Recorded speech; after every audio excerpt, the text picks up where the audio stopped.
today to talk about mastering people problems so that you can get your time back. And I'm going to be sharing with you a four-dimensional model that has been extremely helpful for me. And it's very much helped me to be able to learn how to delegate effectively and then be able to step back a little bit more from what I'm doing because I have the skills to upgrade the people that are working for me, the people around me, and then I can get my time back. And the truth is that people really need leadership. They need you to give them direction. And if you want to be able to create life on your terms, create your own situation, these skills that you're going to be learning with me today are vital for you to be able to do that. And the people around you, they benefit from you modeling to them how to move things around, give people different tasks, and delegate, because then they're learning too. And not only are they learning, but you're helping them set their direction. Because most people don't really have a plan for what they're doing, and they are flexible to be able to help you with the things that you need or to be able to take some of the pressure off you. And they need that. They need that to grow. But maybe, just maybe, it doesn't feel like they are taking on board what you say. There might be some resistance to you delegating, and therefore, maybe you've tried in the past and now you're not trusting that it's going to work because you've had pushback. And that's one of the things I'd like to speak to today is managing that pushback, because that's really important to know that some people who do give pushback, but others you might be surprised that they do really want to help you and that they have the capacity to help you. And another thing I said was modeling. So you modeling how to delegate and you modeling stepping back as a leader is really important. I truly believe that you're allowed to live your dream. Your dream life is available to you, but you have to choose to commit to it. And then you can start putting all the pieces in place in order for you to get there. And your attitude towards that, your ability to make it happen, basically, gives other people the strength to make their life happen. See, leadership is a mirror, and what we model, how we show up is how we're going to teach our team members to show up. So if you dream big and know that anything's possible, your team members are also going to think that way. So effective delegation is not just about giving other people tasks. It's about showing people that they are allowed to create the situation that they want in order to live their best life. Now, a lot of people in New Zealand are really good worker bees. We've got this like die-hard worker mentality, just really on the tools and working yourself into the grave, basically. And I don't get it. I lived in Europe for 6 years, and there's a lot more of a lifestyle balance. But because there's a cultural narrative, because there's so many people that are just like, get stuck into it, let's just work and carry on, they get to a point in their career where they've taught everyone else around them to rely on them. And therefore, they've kind of tied themselves into a knot, and it's really hard to unravel that knot because they think, oh, well, Jim will do it, or, it's going to get done by our boss, so we don't need to do it. So on one hand, that work ethic is really noble because you're part of the team, you're doing the job with them, you're getting stuck in, and that's necessary some of the time. But then you're not stepping back to take the time to work on the important things that truly matter, like working on the strategy of your business or understanding your cash flow so that can improve. or developing your people so that they know what their next step is. There's all of these there's all of these really important um, there's all of these consequences of not delegating that we don't take into consideration when we're in the habit of just doing it ourselves. And it is a habit. Maybe you were a worker, now you're a business owner or a manager, and you've stepped into that role and you're so used to just doing it yourself.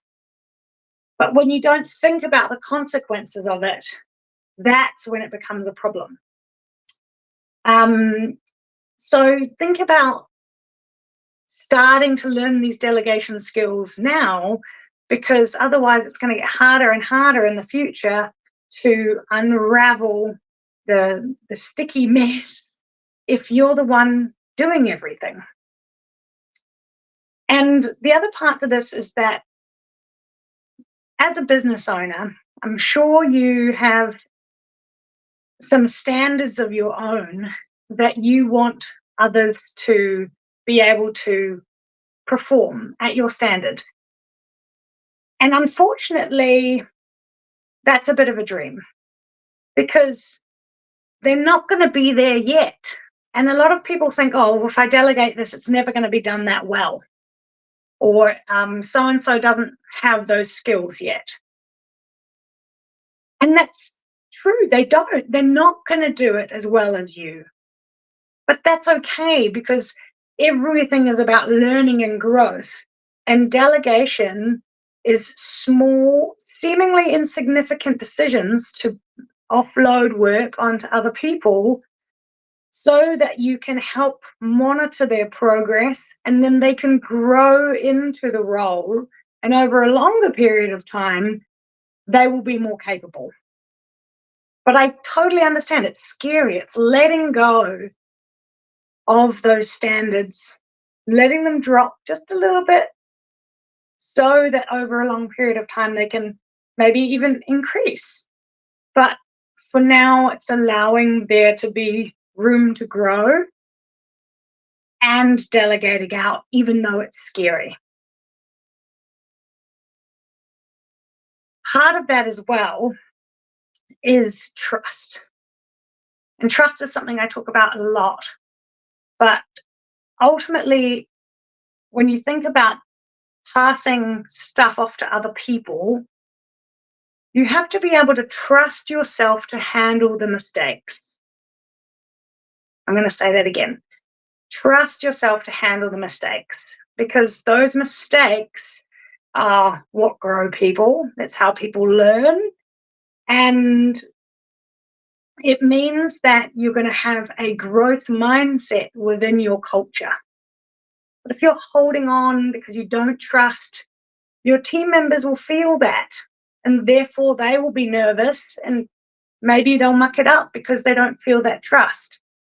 But if you've given them a task with clear expectation and understanding what they need to do, then step back and coach them to improve. That's a completely different mentality of, well, I hope they get them right and it better be good because this is my name and my business and my brand on their shoulders. That's not a growth mindset. A growth mindset is allowing people to grow into the role and trusting that it's all about learning and growth and that you can handle those mistakes and you will. And if a customer's pissed off or if something's late or if something's broken, you can just communicate about it. So I trust that this is an important message for your Friday, that learning to delegate is an emotional thing. It's something that costs us an emotional upgrade to be able to let go. But once we can do it effectively, that's where the real magic is because we can get back our time. Now, there's a beautiful story about an American investor, and he was an investment partner, and he invested in something that went belly up. And long story cut short, he ended up losing $100,000 for the company. And from my understanding, that was sort of small change for the size of the company. But either way, he felt terrible, and he was just so ashamed that he had mucked up so bad. And he went to his boss the next day with his resignation letter. And he said, I know you're going to fire me, so I thought I would bring my resignation letter and get that in first. And his boss said, fire you? Why would I fire you? I just spent $100,000 educating you. And that's really the crux of delegation, is that it's okay when people muck up. Nobody died, but they're going to learn that lesson so much harder than if you hadn't given it to them. And you can set them up with all the information in the world. People are still going to muck up, but that's okay, because they learn, you learn what to look out for, you learn how to support them, and then the whole company is growing together. So the first step to delegation is to be able to ask yourself in those small moments, am I the only person that can be doing this task right now? And I'm sure there's a lot of things on your to-do list that you actually don't need to do, that you only do them because you're holding on to control around them.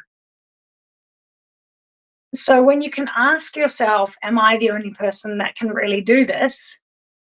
Start to write yourself a list of all of the things that you could let go of. And then in that list, start to write the things that you could let go of now. You know, they don't require massive training. And then in the next column, the list of things that you will have to let go of over time as you train people into those roles. And ultimately, you want to be able to get your team doing everything in your business, and you're only leading. And I get that for some of you say, oh, but I really like working in my business as well. Okay, but also kind of dangerous, because if you have that mentality, you will keep on working and then you'll never get your time back. But knowing that there is a consequence of you working in the business because it is now your responsibility to lead, that might help you to understand that stepping back is really about changing roles to only leading, so that everyone else has the ability to learn all of the tasks that you normally do. So the second step is to delegate effectively. And there's a beautiful model called the critical alignment model that I share within my coaching space. And it's a research-based model, and it has been developed by Sharon Pearson, who was my coach and mentor in Australia. And to break this model down, it's pretty simple. The first quadrant is always the environment. The environment is the big picture stuff, the outcomes, the mission of the project, all of the big picture environmental stuff. The second quadrant is the systems and the structure. So that's more of the technical side of things. That's the still high level, but staying into sort of a system space. Then you've got the implementation. Implementation is, what are they actually going to be doing? It's getting a little bit more granular. What kind of small steps do they need to take that's going to make up the whole? Then the next quadrant is people. And people means, do they need any support? Can you pair them up with anybody else? Could also mean, where do they need feedback? It could also mean, where do they need education? So it's equipping the people with the resources that they need. Does that make sense? So we've got environment, structure, implementation, and people. So I'd love to know, just comment below. Out of those 4 things, having a clear big picture, setting up systems, implementing and giving people feedback and coaching them and supporting them, where do you find yourself struggling? Or what is your biggest challenge within those roles? Comment below and let me know.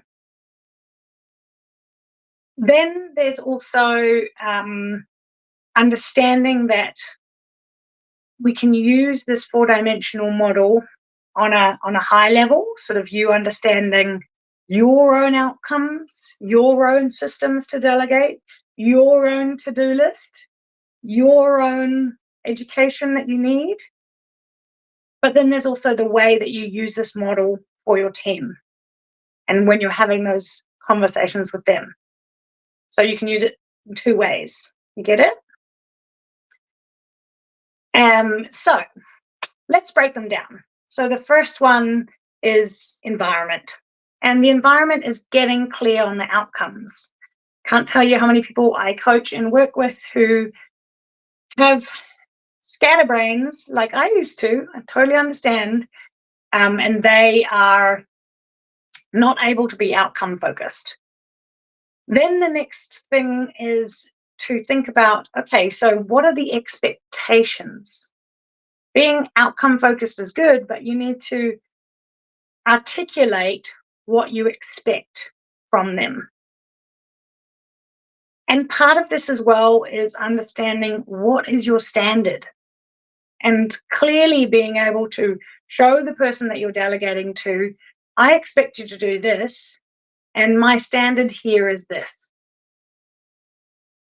Because they might not get there, but they've heard about it, they know about it, right? And then also, what's the goal? So the goal needs to be really clear. We all know, excuse me, just had lunch and a cup of tea. The goal needs to be really clear cut. So if you say to someone, hey, what I would like for you is to be starting to take over some of the account management. So the goal we're going to set up here is to be able to get you in 6 months' time talking to the customers and managing their profiles so that I don't have to get involved anymore. Is that okay with you? So that's a really clear goal. In 6 months' time, you want them up and running. Which means that with a clear goal, you can make a clear plan. So you've set them up with a clear goal. You've said, okay, I expect you to maybe come to work 10 minutes earlier, to be able to double check things before the day starts and giving information out. The standard around this is looking at your computer and then getting all the information from the day before and making sure it's in your notes, right? So I'm just simplifying how I would do it.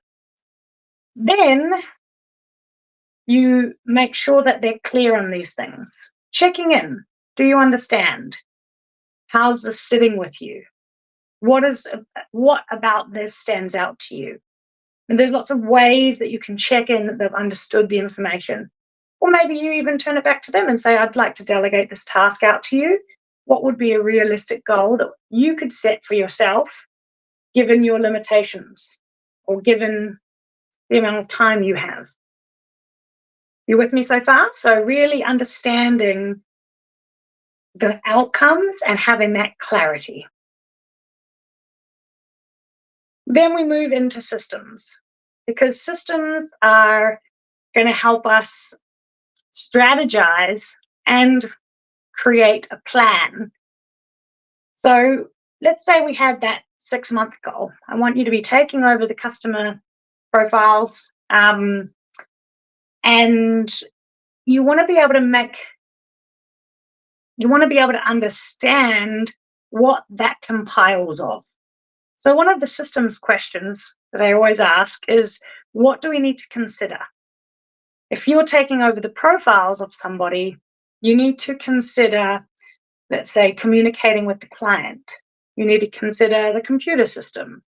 You need to consider, What else would you need to consider? Let's say targets. You need to consider upselling. There's a lot of things that you can consider, and for every company it will be different. But you're recognizing that in the systems, you want to break down the categories of what's within that so that you can talk it through with your team member. With me so far?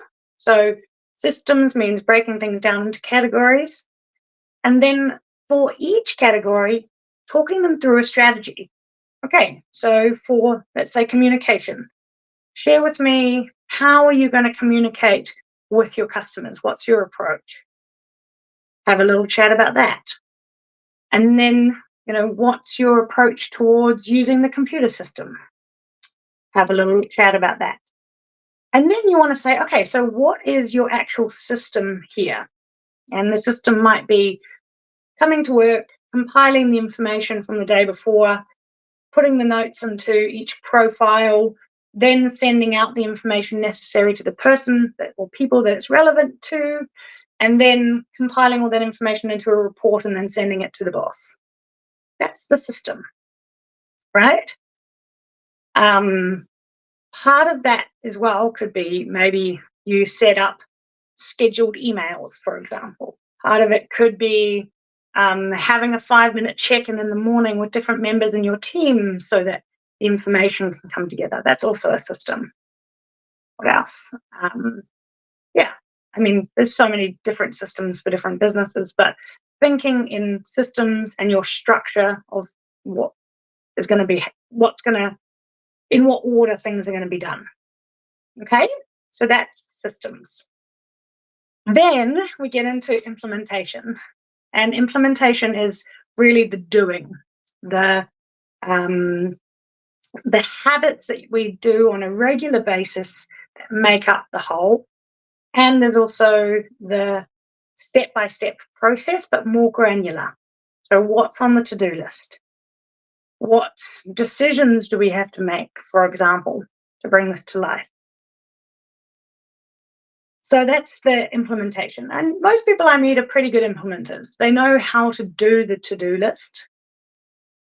But potentially your team member needs some support with implementing. So you need to keep them accountable and create, small check-ins with them so that they can give you their ticked off to-do list every week, for example. So don't just let them run with it.